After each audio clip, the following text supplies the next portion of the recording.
Cleveland, Ohio. What's up, cats?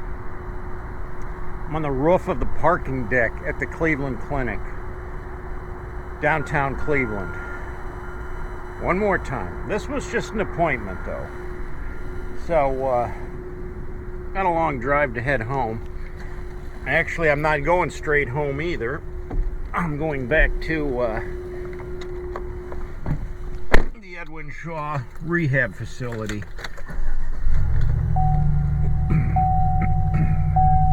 And I'll catch up with V there.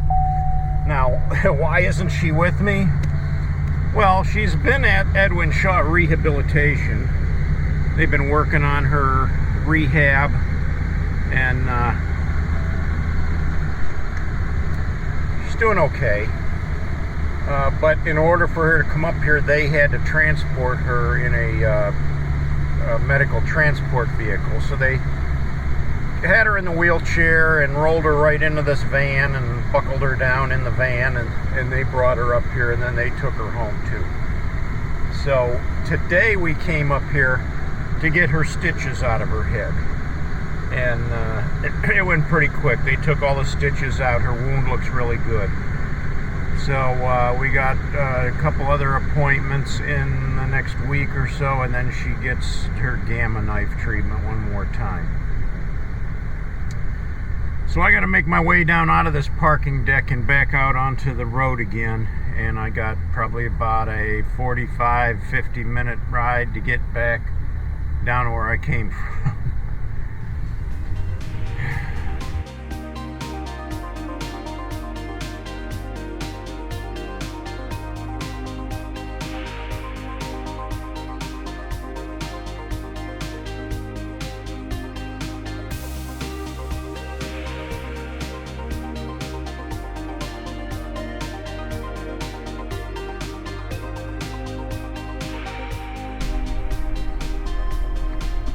That parking deck can become a real cluster, but mostly because a lot of people that come up here are like elderly, and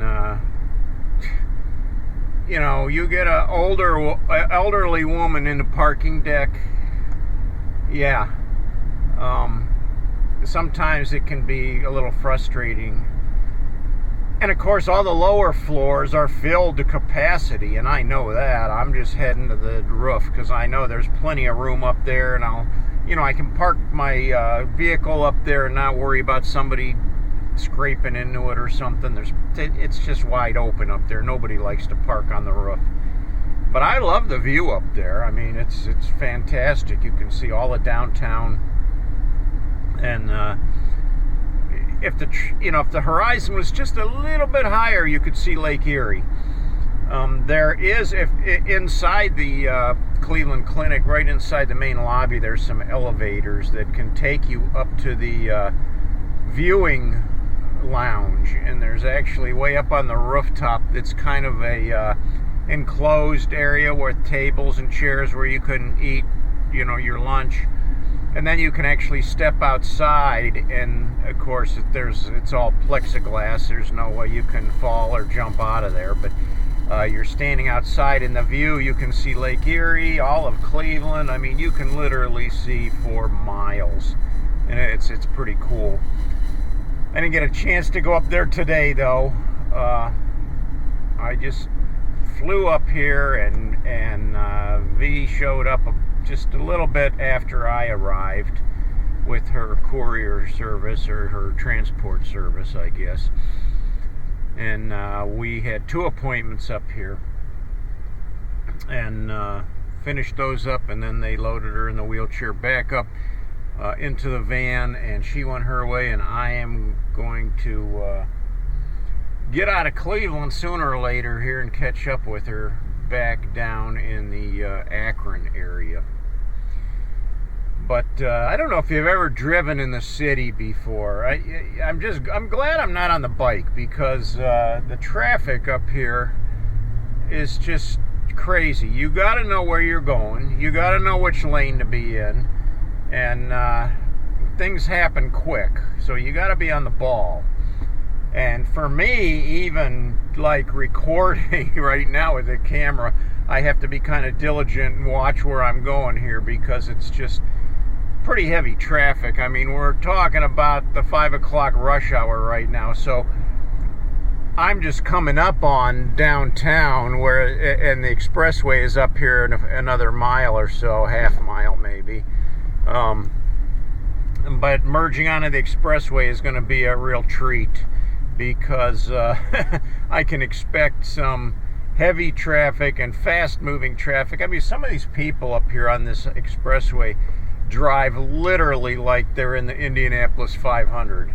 I've seen people pull stunts in cars that just blow me away. I just think, you got to be kidding me. You didn't just do that. Yeah, they did. So I'm going to merge on up here a little bit, and then I'll get back with you after I get back on the highway.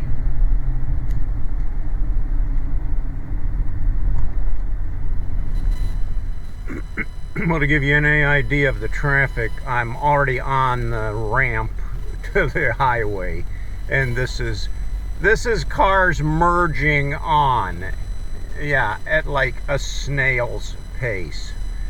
So this is going to take a while, I'm sure.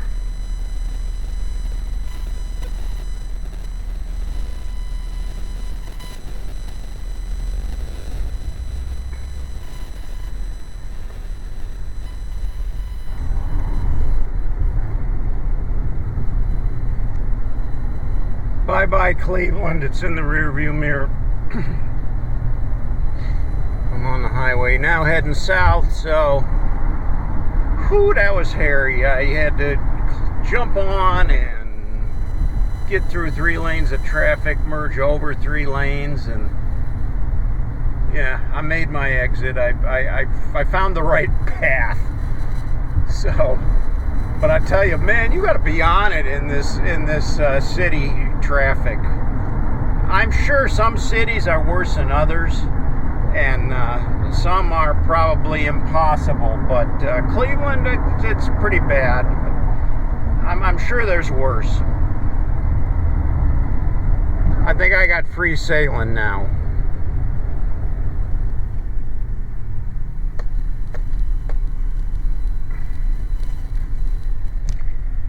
I've arrived back at the rehab facility.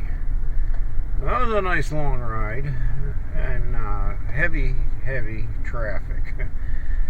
So I'm going to park the truck here and go in and see V, but before I do that, I'll chat for a minute or two.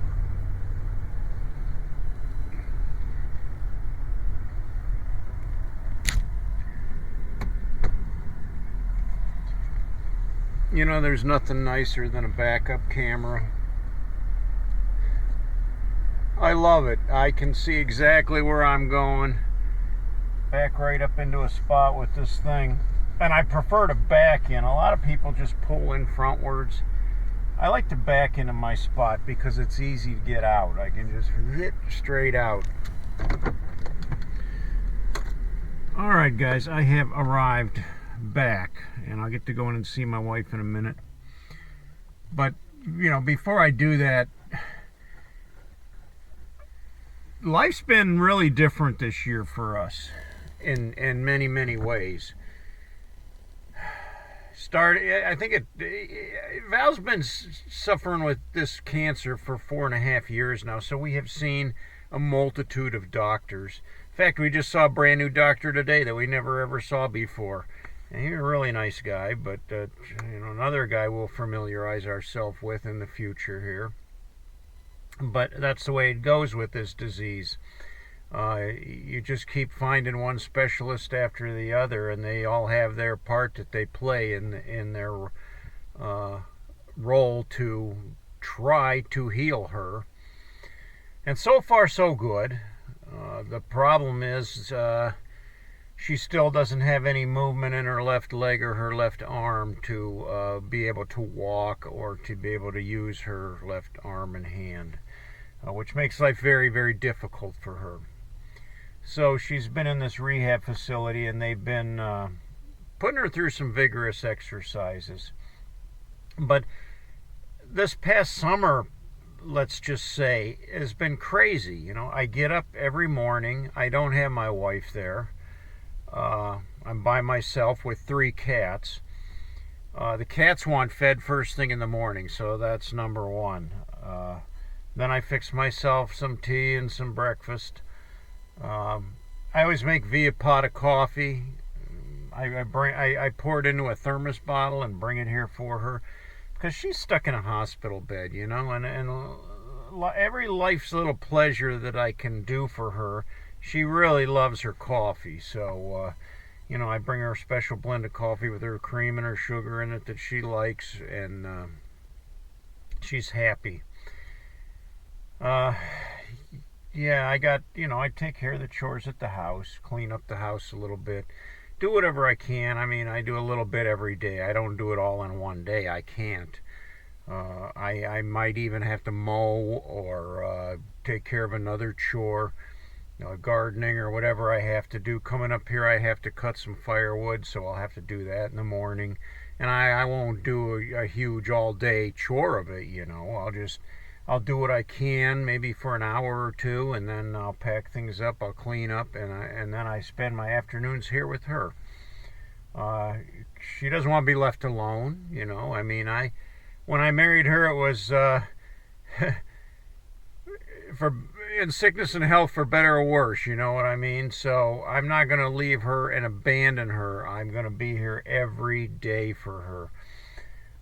And so that cuts the day short for getting anything else done because, of course, she can't go anywhere. She's stuck here. So here I've been able to join her in her physical therapy sessions. Sometimes they may ask me to help out, like just push the wheelchair while they're walking her in case she needs to sit down real quick. I just follow along with the wheelchair. Just little odds and end things they've asked me to help with, but generally I just kind of tag along. When it comes time for her dinner, I help her get her dinner ready because she only has the use of one hand. So just like buttering a piece of bread is very, very difficult for her because her left hand doesn't do what she wants it to do. She can move it, but it just doesn't respond to what her brain's asking it to do. So that creates a problem.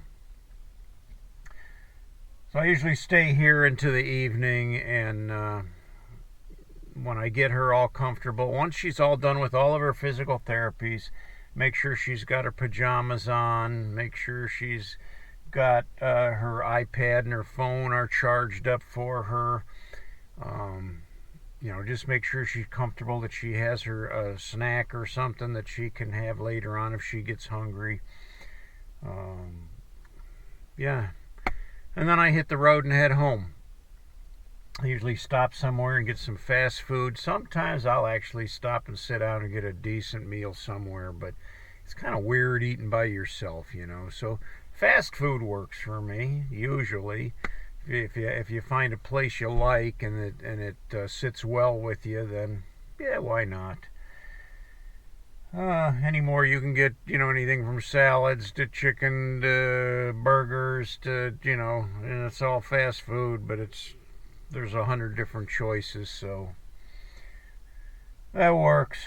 Once in a great while, I will actually go home and fix something, but I don't like to go home and cook for myself. It's just too much of a mess, too much of a hassle. Not going to do it. But that time, it's time for me to just sit down and relax for the evening and do it all over again. So it's lonely being at home by myself, and I like spending time here with her when I can. And I know she likes me to be here with her when I can.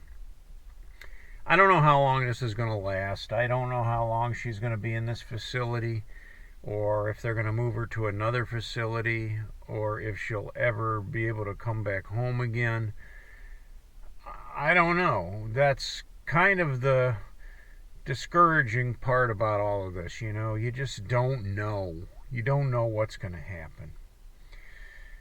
I do know this, though, coming up here in another week or so, she's going to have some more radiation to her brain, and that could very well set her back again. So we all need your prayers and appreciate your support. Well, cats, that's about it. I'm going to wrap this video up and head on in.